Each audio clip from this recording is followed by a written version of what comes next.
Hello friends, जैसा कि हम जानते हैं कि बेरिंग दो टाइप के होते हैं, फ्रिक्शनल एंड नॉन फ्रिक्शनल। तो हम नॉन फ्रिक्शनल में बात करेंगे बेरिंग का कि कौन कौन सा आता है। जैसे रोलर बेरिंग, बॉल बेरिंग, ये दोनों नॉन फ्रिक्शनल यानी एंटी फ्रिक्शनल में आते हैं। तो एंटी फ्रिक्शनल में बेरिंग, बॉल बेरिंग और रोलर बेरिंग आते हैं। उसमें अलग अलग क्लासिफिकेशंस हो जाते हैं, जैसे taper roller bearing, spherical roller bearing और बहुत सारे टाइप्स हो जाते हैं, नीडल रोलर बेरिंग। और बॉल बेरिंग में आ जाते हैं सेल्फ अलाइन बॉल बेरिंग और angular contact ball bearing, single row deep groove ball bearing, double row deep groove ball bearing. ये सभी एंटी फ्रिक्शन बेरिंग में आते हैं। तो आज हम बात करेंगे टेपर रोलर बेरिंग के बारे में। ये बहुत इंपॉर्टेंट होता है क्योंकि ये जब भी असेंबल होता है, फिट किया जाता है, ये दो बेरिंग एक साथ फिट किया जाता है, नहीं तो ये नहीं चल पाएगा बेरिंग। तो ये एंटी फ्रिक्शनल में आता है और ये थ्रस्ट लोड और रेडियल लोड, हैवी लोड के लिए यूज किया जाता है, डिजाइन किया जाता है। तो आइए देख लेते हैं ये कैसे असेंबल किया जाता है, इसका क्लियरेंस कितना होना चाहिए और उसका क्लियरेंस कैसे चेक करके और रखा जाता है, ताकि हमारा बेरिंग का लाइफ ज़्यादा टाइम तक चले और वो सही से काम कर सके विदाउट वाइब्रेशन। तो आइए शुरू करते हैं।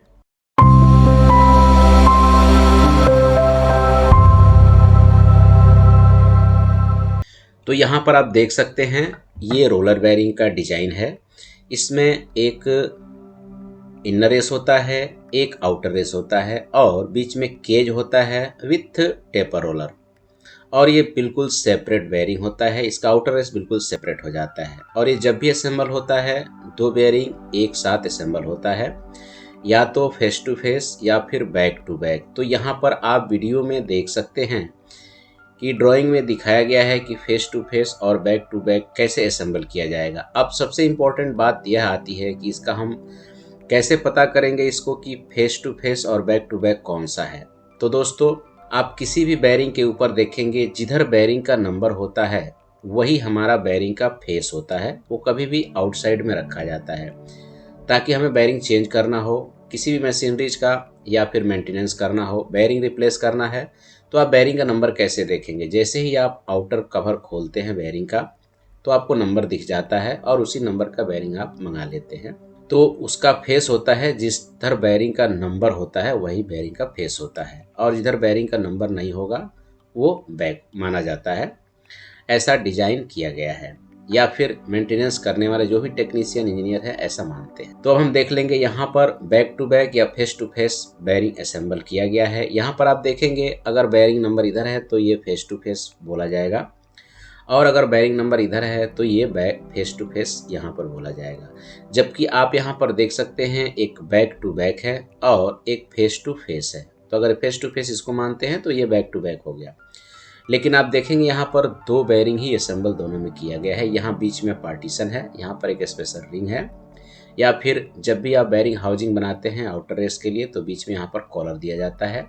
एक बेरिंग रेस इधर से लगेगा आउटर, और एक बेरिंग आउटर रेस इधर से लगेगा, और दोनों साइड से टेपर और बेरिंग को असेंबल कर दिया जाएगा। या फिर आप इस तरीके से फेस टू फेस असेंबल करते हैं, तो पहले हम लोग इनर रेस को फिट करेंगे, बॉल रोलर को फिट करेंगे, उसके बाद आउटर रेस को फिट कर देंगे। ये बेरिंग या तो 2 फीट होगा या 3 फीट होगा, 4-5 फीट होगा। जैसे एक बेरिंग ये असेंबल नहीं होता है, जब भी ये बेरिंग असेंबल होता है 2 के ऊपर ही होता है। यहाँ पर देखिए, यहाँ पर बैक और फेस एक साइड में दिया गया है, तो यहाँ पर एक और बेरिंग लगाना पड़ेगा हमें, या तो बैक या फिर फेस हम लोग लगा सकते हैं, तभी ये काम करेगा। तो ये 3 हो जाएगा। लेकिन अगर 4 लगाते हैं तो सेम बैक टू फेस, और इधर भी बैक टू फेस हम लगाएंगे तो बेरिंग काम करेगा। ये बात ध्यान देने वाली है, इंपॉर्टेंट। तो ये टेपर रोलर बेरिंग है, ये हैवी थ्रस्ट और रेडियल लोड के लिए यूज किया जाता है। तो यहाँ पर आप देखेंगे कि बेरिंग कैसे असेंबल किया। जैसे मान लीजिए हमारा ये आउटर रेस के लिए है बेरिंग हाउसिंग, तो यहाँ पर आप देखेंगे ये बेरिंग हाउसिंग है आउटर रेस का। तो यहाँ पर एक कॉलर दिया गया है ताकि बेरिंग के आउटर रेस को होल्ड कर सके। तो दोनों साइड से यहाँ पर बेरिंग आउटर रेस को फिक्स कर दिया गया है, और इनर रेस को शाफ्ट पर इधर से और एक इधर से फिक्स कर दिया जाएगा। अगर शाफ्ट इधर से आ रहा है तो सबसे पहले इसको हम फिक्स करेंगे, शाफ्ट को इधर से डालेंगे और इधर से इनर रेस को फिक्स करेंगे। इनर रेस को फिक्स करने के बाद यहाँ पर एक लॉक नट लगाया जाता है, और उससे लॉक नट को टाइट किया जाता है तो हमारा ये बेरिंग टाइट होता है। अब देखने वाली बात यह है कि इस लॉक नट को टाइट कितना करना है, क्योंकि जब भी आप टाइट करेंगे तो नॉर्मली क्या होता है कि ज़्यादा टाइट हो जाता है या फिर कम टाइट हो जाता है। तो कम टाइट होगा तो जाहिर सी बात है हमारा बेरिंग खुल जाएगा रनिंग में और बेरिंग खराब हो जाएगा, बेरिंग हाउसिंग भी खराब हो जाएगा, बहुत सारे पार्ट्स नुकसान हो जाएंगे, बहुत कॉस्टली। तो ये इंपॉर्टेंट चीज़ है। तो ये ज़्यादा भी टाइट ना हो, और ज़्यादा अगर टाइट होता है तो यहाँ पर बेरिंग क्लियरेंस कम हो जाएगा। जब भी बेरिंग क्लियरेंस 0.0201 से कम होता है तो बेरिंग तुरंत ही डैमेज हो जाएगा, अगर हाई आरपीएम है तो, या फिर लो आरपीएम है तो भी ज़्यादा दिन नहीं चल पाएगा। तो यहाँ पर आप देख सकते हैं इसका लोड, एंगुलर लोड इस तरफ है यानी कि थ्रस्ट लोड, और इसका इस तरफ है, ये एनिमेशन में दिखाया गया है, आप यहाँ पर देख सकते हैं। उसके बाद हम आगे बढ़ते हैं, आगे बढ़ के देखते हैं फिर से असेंबल कैसे। अब यहाँ पर आप देखेंगे तो यहाँ पर अगर नंबर इधर है तो ये फेस टू फेस हो गया असेंबल। तो अभी हमने अगले एनिमेशन में देखा तो रोलर का डिजाइन ऐसे था, लेकिन इसमें ऐसे है, यानी कि इसका थ्रस्ट लोड इस साइड में जा रहा है, एंगुलर लोड इस साइड में जा रहा है आउटसाइड में, जबकि उसका इनसाइड में जा रहा था। तो जब भी हम लोग फिक्स करेंगे तो बैक टू बैक या फेस टू फेस फिक्स करते हैं। और इसमें भी आपको क्लियरेंस देखना है, इसका भी जो लॉक नट होता है बेरिंग लॉक नट, वो ज़्यादा टाइट नहीं करना है। अगर ज़्यादा या फिर कम टाइट हुआ तो उसमें प्रॉब्लम हो जाएगा। अब इसको फिक्स कैसे टाइट किया जाएगा एग्जैक्ट, वो हम देखेंगे। अभी हमने देखा था कि 3 बेरिंग कैसे असेंबल होगा। तो अगर यहाँ पर ये 2 बेरिंग ज़्यादा लोड लेंगे, अगर थ्रस्ट लोड इस बेरिंग का या फिर किसी भी रोटर का, मशीनरीज का, अगर इस साइड में ज़्यादा थ्रस्ट लोड है तो यहाँ पर हम 2 बेरिंग दे सकते हैं और यहाँ पर 1 बेरिंग दे सकते हैं, क्योंकि इस साइड में अगर थ्रस्ट लोड कम है तो यहाँ पर हम लोग 2 बेरिंग देंगे तो यहाँ पर थ्रस्ट लोड होल्ड हो जाएगा। तो 3 असेंबल हम लोग कर सकते हैं आसानी से, जैसा कि अभी हमने देखा था। अब हम आगे देखते हैं कि एग्जैक्ट में इसको कैसे बेरिंग को असेंबल किया जाता है, यानी शाफ्ट के ऊपर या हाउजिंग के ऊपर कैसे फिक्स किया जाता है। ये यूज कहाँ पर किया जाता है बेरिंग ज़्यादातर, तो ये बेरिंग यूज किया जाता है ज़्यादातर जो हैवी क्रेन्स के गियर बॉक्स होते हैं उसमें, और जो हमारे पंप होते हैं या फिर कोई भी कंपोनेंट हैवी लोड के लिए यूज किया जाता है, जैसे कन्वेयर्स हो गया, उसमें ये ज़्यादातर यूज किया जाता है जिसपे बहुत हैवी लोड यूज होता है। अब ये असेंबल कैसे होता है ये देख लेते हैं। तो ये हमारा हो गया बेरिंग हाउसिंग, इसमें ऑलरेडी दोनों साइड में आउटर रेस फिक्स किया हुआ है और ये आराम से बिल्कुल दोनों साइड से फिक्स कर दिया जाता है। तो एक साइड बेरिंग रख के अगर आप बेरिंग कवर लगाते हैं तो इसको नॉर्मली एलन की बोल्ट या फिर जो भी हेक्स बोल्ट आपके पास है उससे टाइट कर देंगे, इसको फुल टाइट कर देंगे, इसको थोड़ा भी लूज नहीं रखना है। यहाँ पर आप ऑयल सील लगा सकते हैं या फिर बेरिंग आइसोलेटर भी लगा सकते हैं जो मैकेनिकल सील का काम करता है। उसके बाद नॉर्मली शाफ्ट में आप फिक्स करेंगे, दूसरा बेरिंग भी डाल देंगे, उसके बाद आप लॉक वाशर लगाएंगे, उसके बाद जो भी स्पेसर आपको लगाना है वो डाल सकते हैं। उसके बाद लॉक वाशर लगा के आप लॉक नट को टाइट करेंगे। नॉर्मली हैंड से आपको टाइट करना है, ध्यान रहे थ्रेड के ऊपर ये फिक्स नॉर्मली जाना चाहिए, बिल्कुल टाइट ना हो। उसके बाद यहाँ पर एक पॉइंट लगा दिया जाता है बॉल का, जिसके ऊपर हम डायल गेज लगाएंगे। डायल गेज लगाने का ये मकसद होता है कि जो हमारा बेरिंग हाउसिंग में यहाँ पर प्ले होगा वो कितना होना चाहिए, 0.02, 0.03, 0.04 कितना होना चाहिए मिलीमीटर में, वो हम चेक कर लेंगे। अगर इंचेज में आप कर रहे हैं तो इंचेज में भी कर सकते हैं। उसके बाद आप लॉक नट को टाइट करेंगे। तो यहाँ पर अभी आपने देखा यहाँ पर प्ले ज़्यादा था, जैसे थोड़ा सा आप टाइट करेंगे, उसके बाद इस बेरिंग हाउसिंग को पुश पुल करेंगे तो यहाँ पर क्लियरेंस मिल रहा है 0.15 के आसपास मिलीमीटर। उसके बाद थोड़ा और टाइट करेंगे, यहाँ पर हो गया 0.05 के आसपास मिल रहा है क्लियरेंस। तो अब क्लियरेंस कितना रखना है यह आप देख लेंगे, एज पर डिजाइन डिपेंड करता है। उसके बाद आप लॉक नट को लॉक कर देंगे लॉक वाशर के साथ, फिर से आप डायल गेज लगाएंगे। डायल गेज लगाने के बाद एग्जैक्ट चेक करेंगे तो यहाँ पर आप देख सकते हैं 0.05 से 0.6 के बीच में यहाँ पर क्लियरेंस है। अगर डिजाइन अलाउ करता है इतना क्लियरेंस तो आप रख सकते हैं, नहीं तो क्लियरेंस और भी कम कर सकते हैं, 0.04 मिलीमीटर के आसपास भी आप रख सकते हैं। As per load, as per RPM depend करता है, उसके हिसाब से आप इसको असेंबल कर देंगे। लेकिन एक चीज़ ध्यान रहे, जब भी आप बेरिंग असेंबल करते हैं परफेक्टली क्लीन होना चाहिए सभी चीज़ें। तो अभी जो पहले हमने देखा था असेंबली वो था बैक टू बैक, अभी हमने जो देखा है वो देख रहे हैं face to face. Face to face assemble करने के लिए कभी भी हम लोग इनर रेस को फर्स्ट डालते हैं, फिर आउटर रेस को फिक्स कर देते हैं, फिर दो स्पेसर हमें डालना पड़ता है, स्पेसर बुश, एक इनर रेस के लिए और एक आउटर रेस के लिए।